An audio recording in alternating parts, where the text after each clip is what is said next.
see how it goes. It will definitely, you know, too hot, too cold, like this. Because I thought maybe we do like this, but then tomorrow morning you have to see that we only put on those on this side, and those people who were penguins in their past lives, they go over there. And the ones who were monkeys in their past lives, like they prefer a bit warmer, they come here.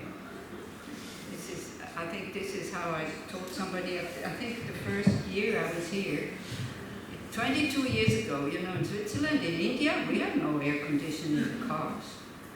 Forget about in the houses, we still don't have it in the houses. And so I got in the car here in Israel. I don't hear you. Huh? You don't hear me? No? You don't hear me? Who doesn't hear me? I hear myself. Huh? So those who don't hear so well, they have to come to the front maybe. Maybe so maybe the loudspeaker is not in the right place, so sometimes you can't put it on the piano because it harms the piano, hurts the piano. Better like this? Yeah? Okay. Yeah. How is it in the back there? Okay? Oh, okay. Otherwise, just, you know, be happy that you're not hearing what I'm saying. It's a lot of nonsense anyway.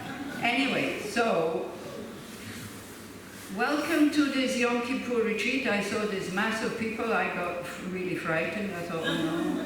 I'm used to small groups now, you know, like 3 years, night, like 5 people, 10 people. You get to know them. It's very friendly.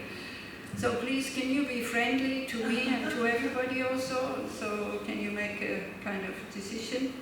Don't know if anybody watched the Dalai Lama this morning, because he said how beneficial being friendly is. That, you know, otherwise you can't sleep. If you have a lot of anger, he said you go from one side to the other, and this is why also we're doing this course, in order to be able, in order to forgive, right? So. Anyway, it will be fiddled around with all the time, so don't worry so much. Now, I'm, you know, many of you, or those who saw me last time, well, some saw me already in this visit, so 3 years ago when I was here last time, so 3 years have passed.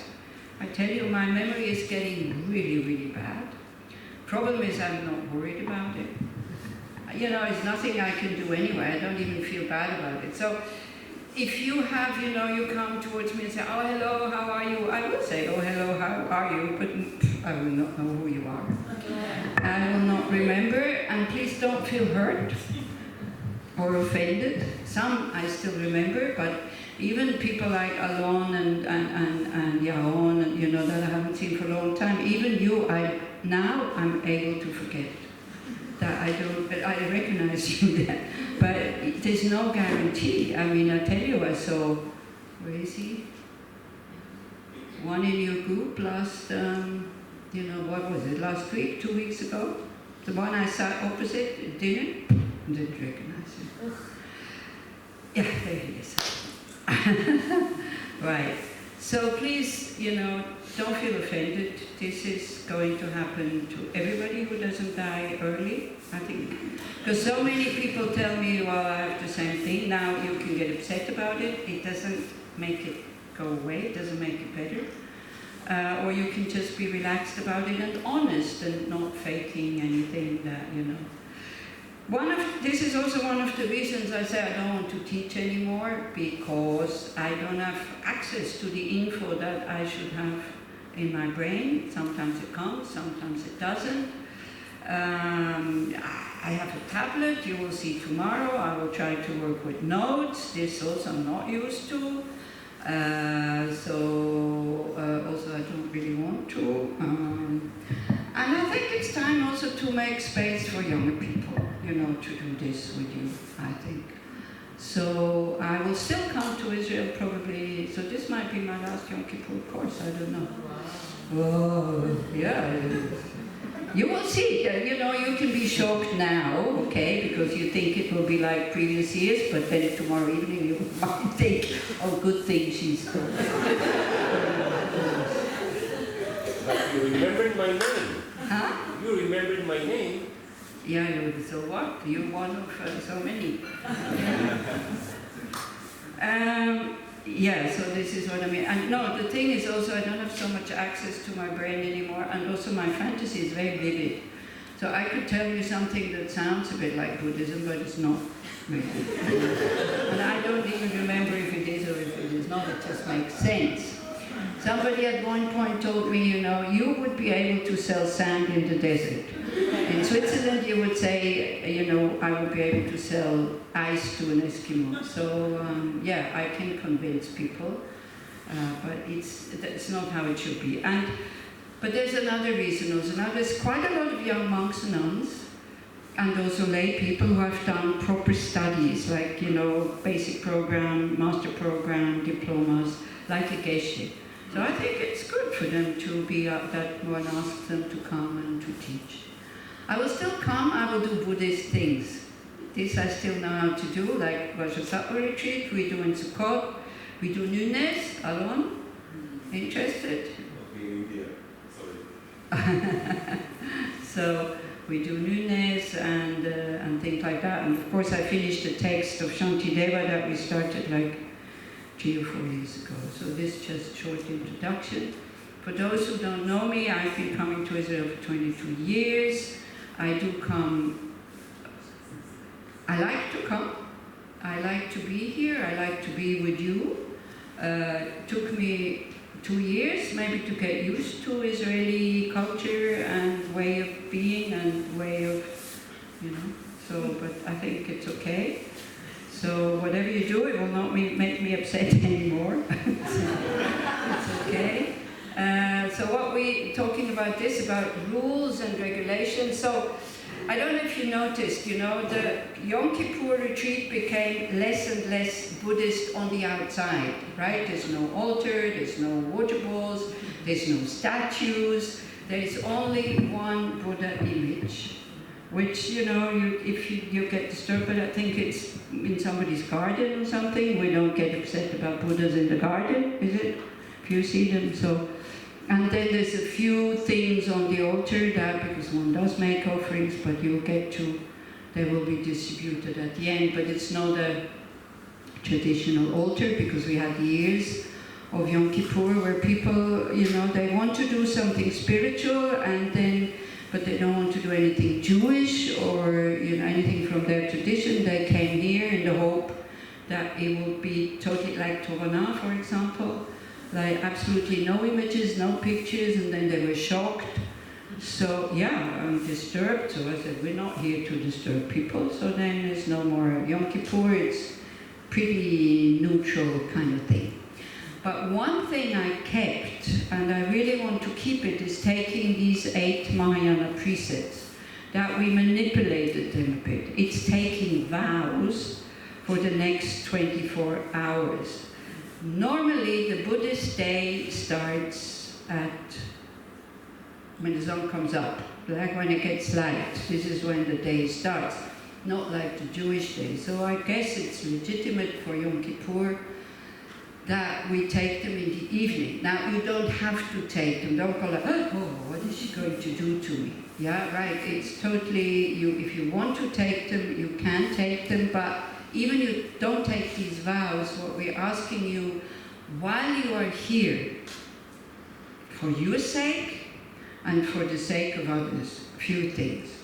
It's not to kill, not even mosquitoes. So there might be some, I don't know, so maybe somebody has some mosquito repellent, or you offer your body like Lama Zopa does, you know, he offers his body to the mosquitoes, like in Bodhgaya, where there's like clouds of mosquitoes.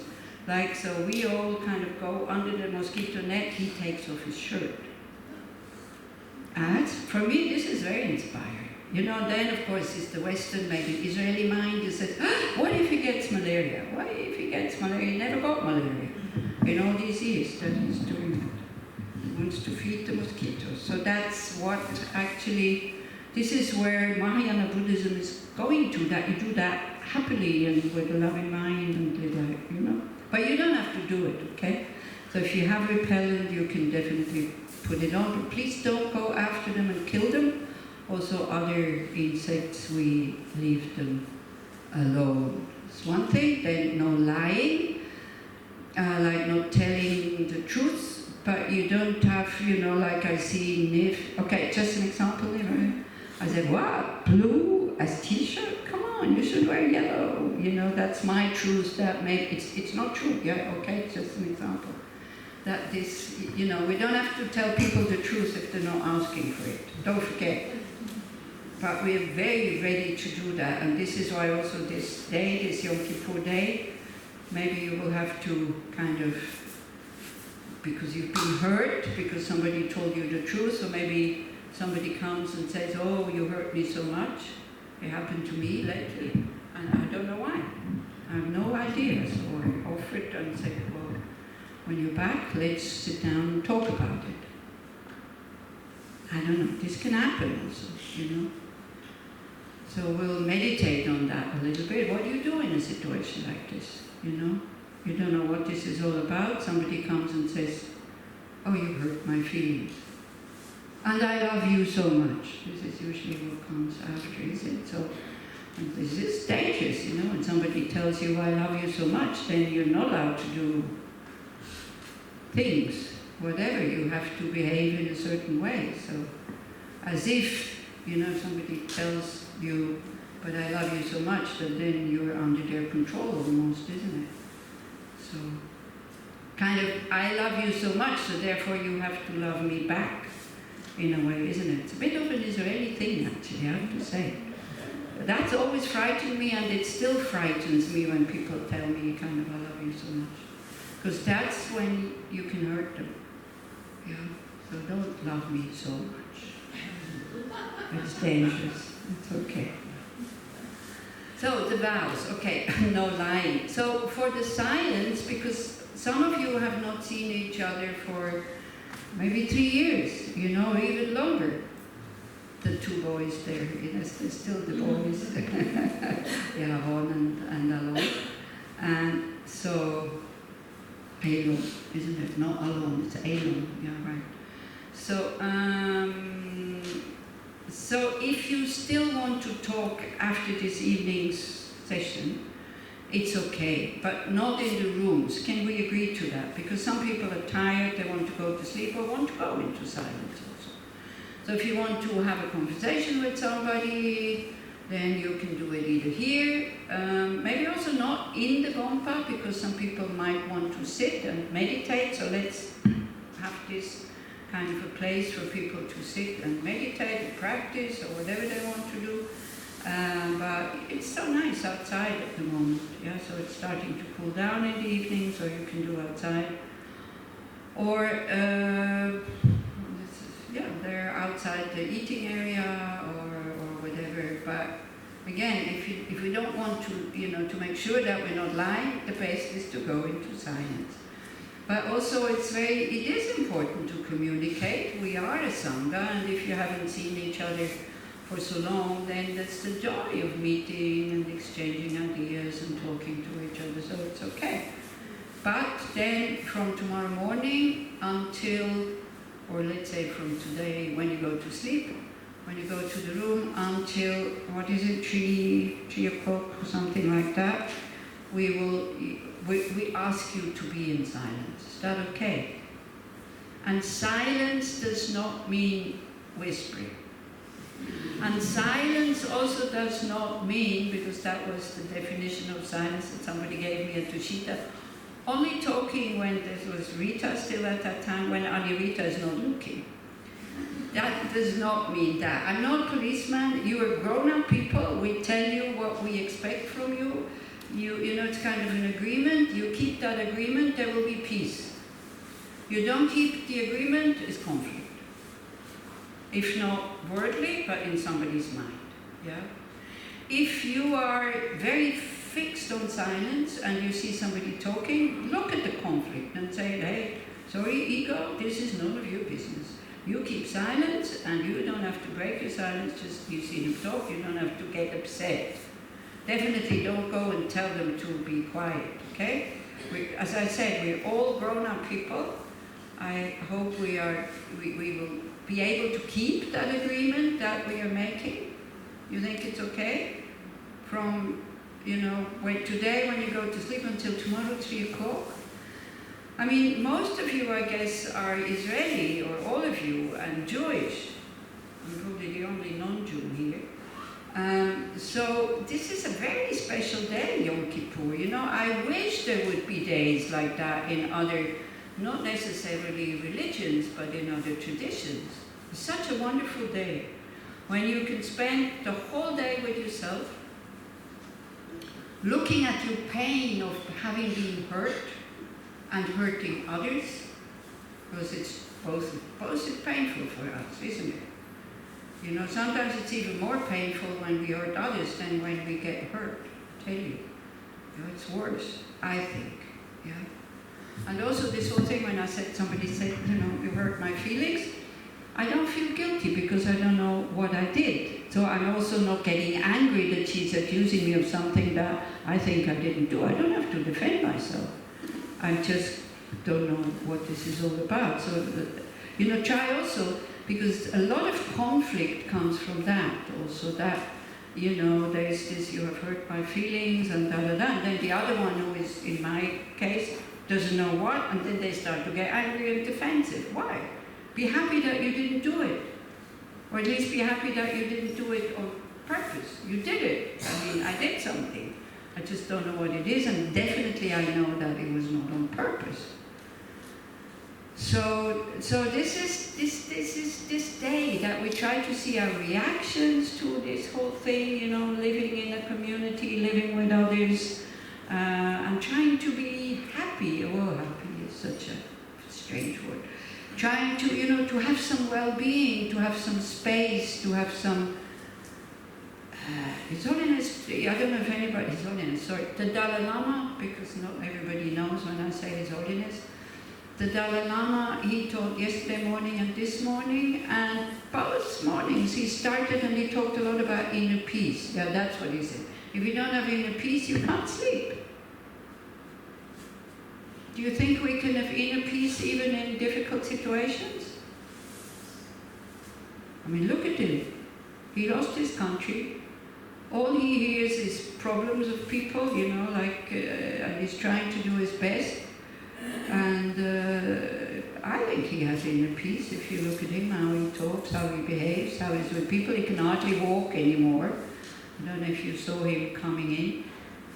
Wagda, did you see?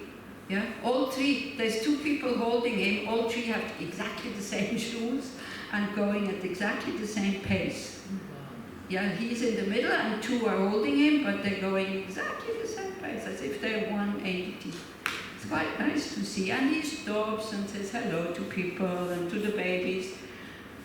If you want to be seen by the Dalai Lama, you have to come with the baby, I think, because he stops at every baby that he sees. And even the baby doesn't see him, he waits until the baby, like the mother who kind of goes, with the baby. So this morning was so nice. He was standing there until the baby saw him.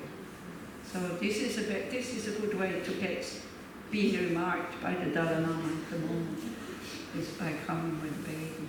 And it's mostly Tibetan babies anyways. Okay, so not to lie, okay? So the best way of that, we're not doing anything that we have to regret, is to be in silence. And then, what is it? Not lie, not to steal, not kill, not lie, not to steal. So, bit difficult. I mean, what are you going to steal? Definitely something from, maybe if you see you're in the room with somebody who has this shampoo that you always wanted, but it's too expensive. And it's standing in the, you're laughing, but it's like standing in the bathroom, and you think, wow, that's my chance. I would and you try it out, please don't ask for permission, like you don't have to talk, this is the shampoo or the soap, you go, it's nifs, you go, he says yes, then it's fine, okay. Again, if you take it totally mindlessly, then it doesn't create negative karma. But if you take it with this attitude, wow, this is my chance, to try this out, because you don't want to buy a whole bottle because it's so expensive. And then, of course, if you like it, you buy a bottle, but not at the beginning, because the bottles for the shampoos and for the shower things in Israel, they're for families, you know, poor people who live alone. What are you going to do with such a big bottle? Anyway, so no stealing, no sexual contact also, because that would be a bit disturbing, wouldn't it? So please abstain from that, and no intoxicants. So sometimes people ask about cigarettes. I don't know what the Dharma friends, where is the Dharma friends people? Is what the policy is about tobacco? No, not tobacco? No? What we usually say that try not to, but if they really want, just go. Yeah, okay. Not here. Not around here, try not to. Now, if you're taking these 8 Mahayana vows, 5 of them, what the 5 that I said, did I say 5? Killing, stealing, lying, sexual misconduct, intoxicants. They are in there already, but there's 3 additional ones. One is probably the biggest one that we pay the most attention to, is like not to eat food after midday. So of course, Yom Kippur. So if you do the full fast, and you know, somebody today in the car asked me, are you going to do the Jewish fast? No, I'm not going to do a Jewish fast, I'm not Jewish. Jewish fast probably would mean I have to go to the synagogue, say certain things, and then I was told, which I did not, so thank you very much, that they also keep rules, like they promise to abstain from, can't remember, anyway, you know, from certain things, the same as we do when we take these precepts. But I'm not doing the Jewish fast. When I fast, or when I take these precepts, I always take them full moon and new moon. And if anybody is interested, we do this on Zoom. So we're a little group doing this full moon, new moon, if I can, on Zoom, if I have the opportunity. And there's people from Belgium, and from Germany, and from Israel, and from Switzerland, and from England. So different time zones, so it's not many, we're 6, 7, you know, since the corona. So it's actually quite nice. I'm always very happy, even though I'm hungry in the evening, but it's always a very happy day taking vows. It's funny, but that's how it is. So I'm very happy that kind of the people, Smadar was it, who asked me, said, look, I'm not taking them alone. Can we continue on Zoom? When I left the center in Burns, I said, yeah, if you want, why not? So anyway, so that's what we do. So it's kind of, so that means this is a day where I only eat lunchtime. And then nothing in the evening. So I'm somebody who eats in the evening. Usually I'm hungry in the evening, not in the morning. Funny enough, when I take precepts, I'm hungry in the morning. This is how the mind kind of goes. But I'm not even doing a Buddhist fast or whatever. When I take precepts, I do it for the environment. Because I think, fantastic, today I'm not going to put anything into my body that Mother Earth had to produce. And somebody else can enjoy it. So it doesn't have to be religious, you know. And I really also on Yom Kippur, I'm so happy when I see people doing the fast, however you want to call it. Because it's good to train also a little bit, you know, to train not to have food and drink ready whenever you just want it.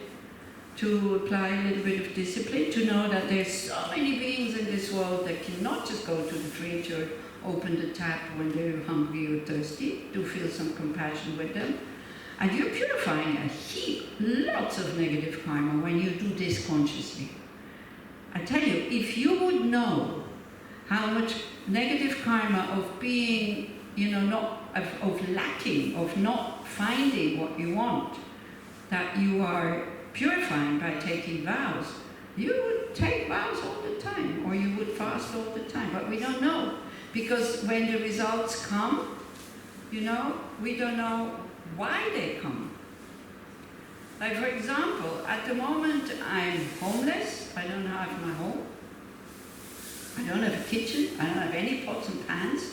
I don't have any I have one cup, okay? I have a cup and a little thermos, but everybody is feeding me. Can you imagine? Everybody tells me if you don't have a place to stay, you can come and stay with us. Where does that come from? Why me and not the homeless people who need it, who are in Tel Aviv in the street or here, you know? Because there's positive karma ripening that I might have been generous in the past, and I probably took vows in the past also of abstaining from taking what is not given and, you know, abstaining from taking too much. So people from 3 years ago, you still know me, I'm always harping on about the environment. 3 years ago, 10 years ago, I already started that with the garbage and the plastic and blah, blah, blah, and all this. I used to send Yechiam, I used to send people out instead of meditating to go and collect plastic, you know, that was lying around. Then people thought maybe I was crazy or something. I think now you understand what we should have started then, and not only now with the global warming and all this. So please, please, please, also, if we have these wonderful buffet, only put on your plate what you can eat, okay? Because so much food gets wasted because it's far too much what was there, but there's nothing we can do. I think we did ask them to give us less, but it's, as Gidi said very nicely, it's Nessamim's generosity. So there's nothing we can do, but from my side, half of half that was there would be enough. But look at your mind when you put things in your plate. You can go more than one time. But also at home, you know, whatever we buy, especially whatever we throw, try to just maybe cook it, freeze it, or whatever. I mean, try not to participate in this food waste. And then when you see other people wasting food, instead of criticizing them, you can go and say, well, I could be like them, but luckily I'm not, I'm taking care of the environment, and we say thank you to Mother Earth and the elements that is still feeding us. Who knows how long?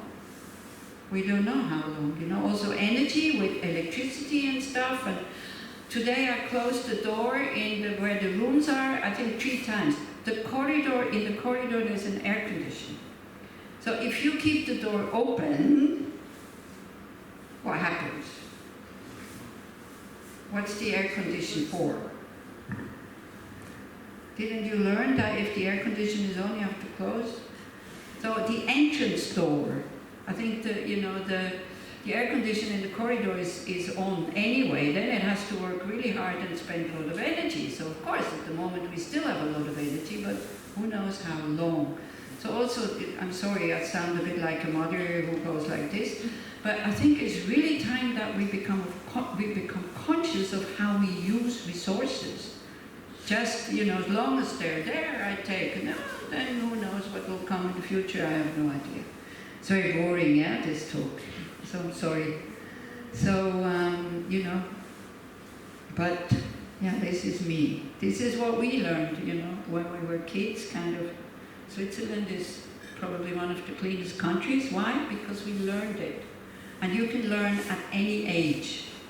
You know, now also it's different. You know, we have also young people who go Friday for Future, and then they go to an open-air concert and they leave their tent behind because they're too lazy to kind of bring it home and clean it. So we have to see that what we say and what we do is important. You know, it's that not just comfort, okay? So comfort is something that is not so great. So I would encourage you to kind of, you know, to do the fast. Tomorrow you can try out or whatever. Also, I tried, because it's also very complicated, as you saw, for those people who eat. Then we have to put the food somewhere else, and this. Of course, I know Itzik likes it, isn't it? This is your job, and he loves to kind of do it for us, so that's very kind. But I think if everybody who wants